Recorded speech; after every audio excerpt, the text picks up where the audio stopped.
អ្នកទាំងអស់គ្នាជួបជាមួយខ្ញុំបាទ Jack ម្ដងទៀតហើយជាមួយនឹងទូរស័ព្ទដៃ Huawei P9 Plus លើនេះខ្ញុំនឹងបង្ហាញអំពីមុខងារពិសេសថ្មីមួយទៀតនៅក្នុងទូរស័ព្ទដៃមួយនេះបាទនៅពេលនេះដែរខ្ញុំចង់បង្ហាញចំណុចពិសេសមួយទៀតនៅលើកាមេរ៉ារបស់ទូរស័ព្ទ Huawei P9 Plus នេះដែរបាទគឺ Wire Aperture បាទអញ្ចឹងមានន័យថាបើសិនជាយើងចង់ថតរូបដែល blur background ដាច់ background ជាមួយនឹង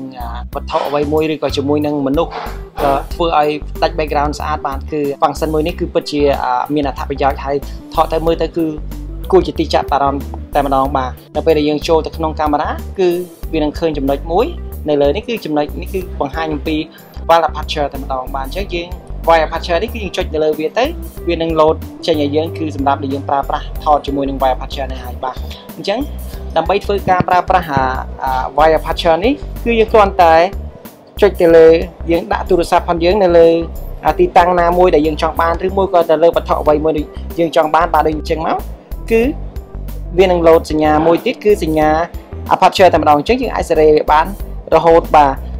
ដល់ 0.95 អញ្ចឹងមានន័យថាភាព blur ផងវាមានភាពដាច់ផងវាគឺពិតជាអស្ចារ្យអញ្ចឹង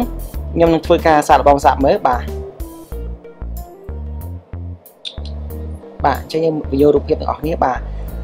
អញ្ចឹងយើងមើល background គឺដាច់ល្អណាស់បាទគឺដាច់តែម្ដងដាច់ពិតតែម្ដងអញ្ចឹង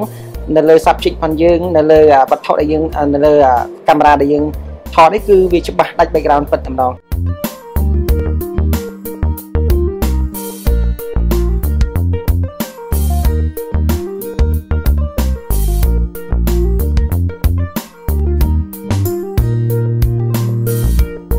ចឹងបើសិនជាយើងចង់កែប្រែទូរស័ព្ទមួយនេះគឺវាមានចំណុចសំខាន់មួយទៀតគឺយើងអាច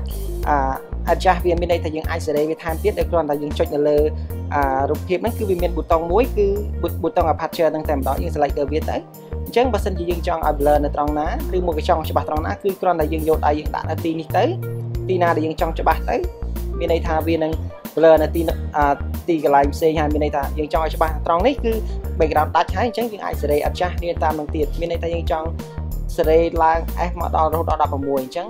វាច្បាស់ទាំងមុខទាំងក្រោយប៉ុន្តែបើសិនជាយើងចង់ឲ្យច្បាស់ដាច់តែម្ដងគឺយើងសេរីវាមក 0.95 បាទមានន័យថាបែបនេះគឺ background ផងយើងវាដាច់អស់តែម្ដងបាទ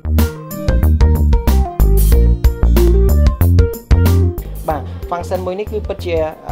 មានចំណាប់អារម្មណ៍មែនទែនសម្រាប់យើងថតជាពិសេសគឺមនុស្សឬមួយក៏ថតវត្ថុអ្វីផ្សេងក៏បានដែរបាទសូមអរគុណសម្រាប់ការទស្សនា